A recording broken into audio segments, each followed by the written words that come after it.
This is the Permaculture Podcast. I'm Scott Mann.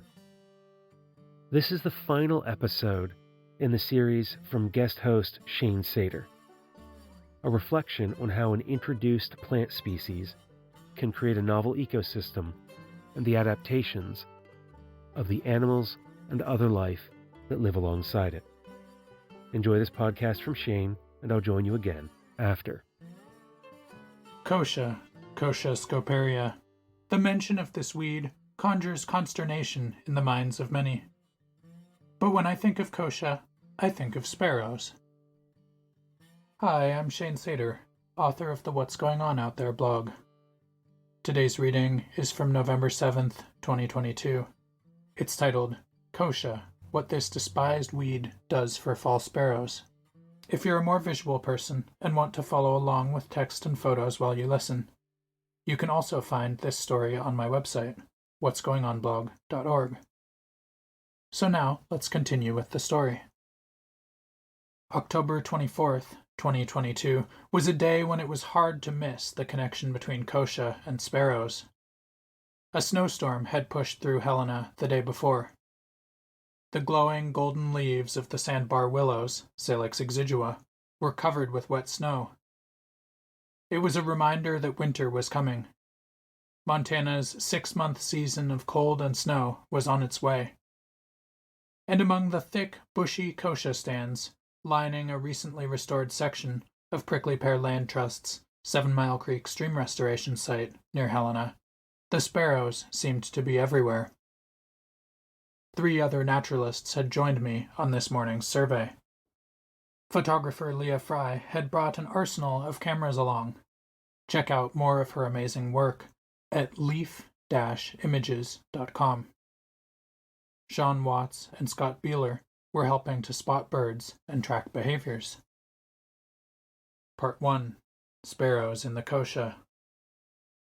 And as soon as we got into the kochia, there was a lot to track. Right away, I could hear American tree sparrows, recent arrivals from the Arctic, making their tip calls from 2 different directions. Then Leah spotted 3 more birds as they hopped into the tops of the kochia. These were migrating Lincoln sparrows, compact with crisp, dark streaks across their subtle tan breasts. And it was surprising to see them here this late. Lincoln sparrows nest in wet, willowy patches in the mountains of Montana and the boreal forest of Canada and Alaska. Here at 7 Mile Creek, they're a common fall migrant, their numbers typically peaking in late September. By now, late October, I would generally expect that all of them would have already moved through. But this year, with a mild fall, it was clear that a few Lincoln sparrows were lingering longer than expected. Soon we saw another sparrow perching on top of a kochia plant. Surely this was just one of those that we had already seen? But no, this was a song sparrow, streaky like the Lincoln sparrows but larger, its breast white rather than tan. Its streaks were thicker, too, as if they had been painted with a crayon instead of with a fine-tipped pen. Part 2. Song sparrows and migration. The song sparrow is the more adaptable cousin of the Lincoln sparrow. It nests across much of Canada, migrating south as winter approaches. But it's also a common nester in Montana, not just in wet willow thickets in the mountains, but also nearly anywhere, high or low elevation, that there is water and good cover. Seeing a song sparrow here, it's hard to tell what its story might be. Is it one of those song sparrows that nests here, sticking around through the fall to feed on kochia seeds? Or is this bird a migrant, moving south from Canada? But today, the song sparrows kept popping up in the kochia. By the end of the day, we had counted at least 11 of them here, way more than the handful we find during the breeding season. With so many song sparrows present, it seemed likely that we were seeing some Canadian migrants moving south in preparation for winter. Part 3. White-crowned sparrows from Canada. The American tree sparrows I had heard at first remained secretive. It was only later, in the chokecherries, that we got a good look at them. But soon we saw a fourth species of sparrow perching in the kochia tops. This one, the white-crowned sparrow, was the largest yet. Unstreaked on the breast like the American tree sparrow, we could see its pale orange beak from a distance. Soon several more of them appeared, a small flock. All of these white-crowned sparrows were this summer's hatchlings, their striped heads brown, not the striking black and white of the adults. Eventually, we counted at least 8 of them. They looked at us quizzically as they fed on kochia seeds. Like the Lincoln sparrows, these white crowns were unusually late migrants. En route from their birthplaces in the boreal forest of Canada or Alaska, they were stopping here to stock up on seeds as they fled the approaching winter. Soon, like the Lincoln sparrows, they would be gone, not to be seen again in Montana until the spring. Note: like Lincoln sparrows, there are also white-crowned sparrows that nest in the mountains of Montana. But those birds have a dark stripe not only behind the eye, but also in front of it. Based on this distinction, we could tell that these migrants were from the more northerly boreal forest population. Part 4. Sparrow Identification. Phew! So many sparrows. No wonder some people dismiss them all as little brown birds. But like the weedy kochia that feeds them, I believe sparrows are far more interesting than people often assume. And with a bit of practice, they aren't all that hard to tell apart. Let's review these 4. Lincoln sparrow. Small, with a very pointy bill. Breast with fine, dark streaks on an orange-tan background. Song sparrow. A bit larger, with a broader, more triangular bill. Breast with wider streaks on a white background. White-crowned sparrow. One of our largest sparrows, with a yellow or orange bill. Breast solid gray, without streaks or spots. Adults have black and white stripes on their heads. Immatures have chestnut-brown stripes instead. American tree sparrow. Breast grayish like a white-crowned sparrow, but with a dark central spot. Upper part of the bill gray, lower part yellow, chestnut-striped head. The sparrows kept appearing. There seemed to be dozens, maybe more. After all, we only had 4 sets of eyes, and there were thousands of kochia plants where sparrows could hide. Maybe there were 50 sparrows in here today, maybe more. At one point, we saw 5 song sparrows perching together. Others made unidentifiable, lispy calls nearby. And each time a bird popped into view, we had to check to see if it was something new. There's so many species in these little groups that, positionally, you can't say what's what, Scott remarked.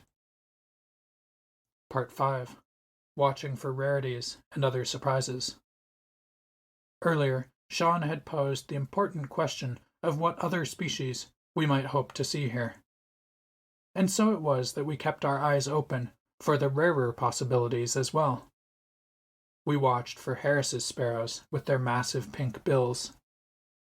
White-throated sparrows with a prominent yellow spot in front of their eye. Swamp sparrows, like a rarer version of a Lincoln sparrow, and without strong breast streaks. Fox sparrows, resembling the song sparrow, but with their breast streaks made up of reddish rows of V's. We kept our eyes peeled, but none of these rarities materialized. Suddenly, Scott noticed something unusual. It fell out of the sky in the gray blink of an eye, disappearing among the kochia. Or had Scott only imagined it? We waited. Nothing seemed to have changed. The sparrows kept perching and calling. Snow dripped slowly from the kochia. And then, minutes later, we saw it well. A sharp-shinned hawk, petite and ferocious. It leapt up from the kochia, disturbed from its attempt at ambushing the sparrows. There it perched in the chokecherries, a tiny predator intent on a sparrow lunch. Here was the food web, right in front of our eyes. From kochia seed to sparrow crop to a sharp-shinned hawk's lunch. The last link in this chain was delayed for a time. But here or in the next kochia stand along the route of its migration, the sharp-shinned hawk would surely try again. Part 6. Kochia, the hated weed. To most people, kochia is a weed. Native to Asia and Eastern Europe, it's an annual that has an amazing propensity to thrive along roadsides and in the disturbed soil of crop fields. People spray herbicides so often to control it that kochia has become resistant to several of them. As an annual, kochia's strategy is to grow fast, produce a cornucopia of seeds, and then get out. Here at 7 Mile Creek, kochia has benefited from soil disturbance by excavators during stream restoration work. This patch of weeds is a short-lived phenomenon. In a few years, perennials like smooth brome, Bromus inermis, will outcompete it. Part 7. Kochia, the sparrow's food. But to sparrows, the very traits that make kochia the bane of farmers make it a popular fall food source. It's common, and it thrives where few other plants manage to grow. It's loaded with seeds. Its dense stands provide shelter from the weather and from predators. So what does all of this mean? Is kochia good or is it bad? As with all plants, it's difficult to make such a simplistic value judgment. If you're trying to grow wheat, kochia probably isn't your favorite plant. But if you're a sparrow looking for seeds at the tail end of fall migration, it might be just the ticket. I probably wouldn't recommend planting kochia in your yard for wildlife habitat. If you're looking for seed-rich annuals that like disturbed soil, I'd recommend some of our native plants instead.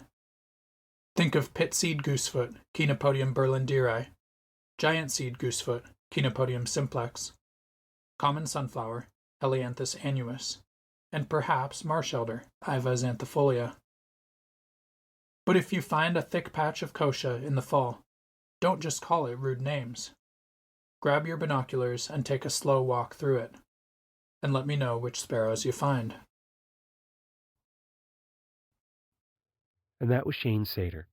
You can read more of his nature writing, view his photographs, and find more of his recordings at what'sgoingonblog.org, which of course I'll link to in the show notes. What did you think of this series from Shane? Would you like more guest episodes like this in the future? If so, whose voices would you like to hear elevated through the Permaculture Podcast? Leave a comment in the show notes or visit thepermaculturepodcast.com and click on Contact to send me a direct message today. Until I hear from you or we meet again, spend each day reflecting on our relationships with ourselves, others, and all life, while taking care of Earth, yourself, and each other.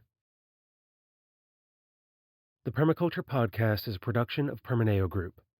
Find out more about the Permaculture Podcast, including the extensive archives, by visiting our website, thepermaculturepodcast.com. Learn more about Permaneo Group and other projects at permaneogroup.com.